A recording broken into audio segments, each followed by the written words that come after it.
Shamantakas Infraswari, Shamantakas Aurum. Premium 2, 3 and 4 BHK luxurious apartments near Pragati Nagar, Kaman, Bachapalli, Hyderabad. Corona మహమ్మారి చేసిన ప్రళయం నుంచి ప్రపంచం కోలుకోకముందే మరొకసారి మంకీ ఫాక్స్ రూపాయన కూడా ప్రపంచాన్ని అయితే ఉరికించుతున్న పరిస్థితి. ఇప్పటికే ప్రపంచ ఆరోగ్య సంస్థ మంకీ ఫాక్స్ గురించి అయితే ఇప్పటికే పలు దేశాలకి హెచ్చరికలు కూడా జారీ చేసిన నేపథ్యంలో ఇటీవల కాలంలో భారతదేశంలో అంటే 2022 తర్వాత కూడా మంకీ ఫాక్స్ కేసులు భారతదేశంలో నమోదైన పక్షంలో మరొకసారి కేంద్రం కూడా ఈ మంకీ ఫాక్స్ వైరస్ పట్ల అప్రమత్తంగా ఉండాలని కూడా హెచ్చరికలు జారీ చేసింది. దాంతోపాటు మనకు మాట్లాడడానికి కోసం ఉన్నారు ప్రకాశం జిల్లా డిఎంహెచ్ఓ రమేష్ గారు.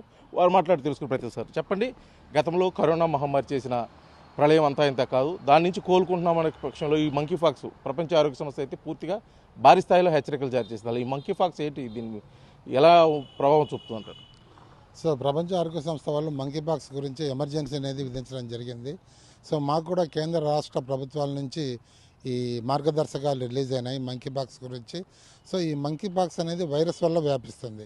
ఇది యూజువల్గా మంకీస్ ఇతర ప్రైమేట్ జంతువుల నుంచి మనుషులకు వ్యాపించే అవకాశం ఉంది. ప్రస్తుతానికైతే మన జిల్లాలో మంకీ పాక్స్ అనేది ఏమీ రికార్డు కాలేదు.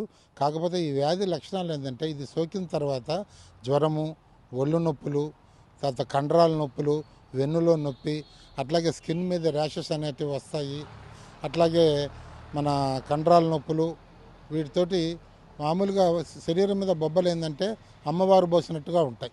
అవి మొటిమల్లాగా ఉండొచ్చు, లేకపోతే బుడగలుగా అనేటివి రావచ్చు. సో ఈ ర్యాషెస్ని మా వాళ్ళు ఆల్రెడీ డెంగీ కోసము మలేరియా కోసం ఫీవర్ సర్వే చేస్తున్నారు. సో ఈ ఫీవర్ సర్వేలో ఈ లక్షణాలు ఎవరికన్నా ఉంటే వాళ్ళను గుర్తించమని వాళ్ళ శాంపిల్స్ని పంపించమని చెప్పడం జరుగుతుంది. అయితే ఇప్పటి వరకు కూడా మన జిల్లాలో ఎటువంటి కేసులు నమోదు, ఆంధ్రప్రదేశ్లో ఏమైనా కేసులు నమోదయ్యాయి? ఎందుకంటే 2022లో ఢిల్లీలో ఒక 30, కేరళలో ఒక 30 కేసులు నమోదైన పరిస్థితి. ఇప్పుడు ప్రపంచ ఆరోగ్య సంస్థ ఆదేశాలు హెచ్చరికలు జారీ చేసిన తర్వాత ఏమైనా కేసులు నమోదవడం జరిగింది ఆంధ్రప్రదేశ్లో? ఆంధ్రప్రదేశ్ విషయం అంటే నేను ఖచ్చితంగా చెప్పలేను. మన జిల్లాలో మాత్రం ఇంకా కేసులు ఏమి నమోదు కాలేదు. దీనికి చాలా మందుల కంపెనీలు కూడా వ్యాక్సిన్ తయారు చేయడానికి చూస్తున్నాయి. ఇంతకుముందు మన కోవిడ్ టైంలో కోవిషీల్డ్ తయారు చేసిన కంపెనీనే మంకీ పాక్స్ కూడా వ్యాక్సిన్ తయారు చేయాలని ఉంది. అట్లాగే మన భారతదేశంలో సీరం ఇన్స్టిట్యూట్ ఆఫ్ ఇండియా వాళ్ళు కూడా దీనికి వ్యాక్సిన్ తయారు చేయడానికి ప్రయత్నాలు చేస్తున్నారు. ప్రపంచ ఆరోగ్య సంస్థ ఏం చెప్తుందంటే ఒకవేళ దానికి అప్రూవల్ లేకపోయినా కూడా మంకీ పాక్స్ అని అనుమానం వస్తే వారికి ఆ వ్యాక్సిన్ ఉపయోగించడానికి కూడా అనుమతులు ఇచ్చేటట్టుగా ఉంది. అయితే ఇప్పుడు ఈ మంకీ ఫాక్స్ వస్తే కొన్ని సింటమ్స్ అయితే చెప్పడం జరిగింది.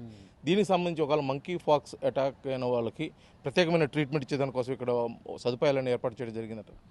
ఇది యాక్చువల్గా మన గవర్నమెంట్ జనరల్ హాస్పిటల్ ఒంగోలు, అట్లాగే గవర్నమెంట్ జనరల్ హాస్పిటల్ మార్కాపురంలో కూడా వీటికే కొన్ని సపరేట్గా ఐసోలేషన్ వార్డు అనేది పెట్టడం జరుగుతూ ఉంది.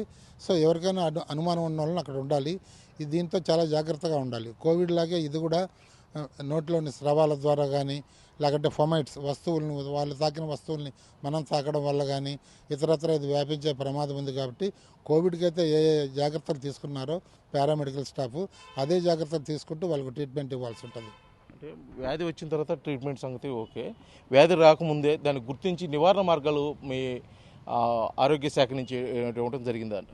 నివారణ మార్గాలంటే మళ్ళీ మనము కోవిడ్ పరిస్థితుల్లోకి వెళ్ళాలి. అందరూ మాస్కులు ధరించాలి, ఫ్రీక్వెంట్గా హ్యాండ్ వాష్ చేసుకోవాలి. అందులో కాంటాక్ట్స్ అంటే ఎవరికైనా జ్వరం ఉంటే అతన్ని ఐసోలేషన్లో వెంటనే పెట్టాలి. మిగతా కుటుంబ సభ్యులు జాగ్రత్తగా ఉండాలి. మొత్తానికి ఈ మంకీ ఫాక్స్ డెత్ రేషియో ఎలా ఉంటుంది, అంటే కరోనాతో పోల్చుకుంటే దీని పర్సంటేజ్ ఎలా ఉంటుంది? కరోనాతో పోల్చుకుంటే అంత ప్రమాదకరంగా ఏం లేదు, ఎందుకంటే ఇది ఊపిరితిత్తులను పెద్దగా అటాక్ చేయదు. సో ఇది జనరల్ ఫీవర్ లాగే వస్తుంది. ట్రీట్మెంట్ కూడా ఓన్లీ సిమ్టమాటిక్.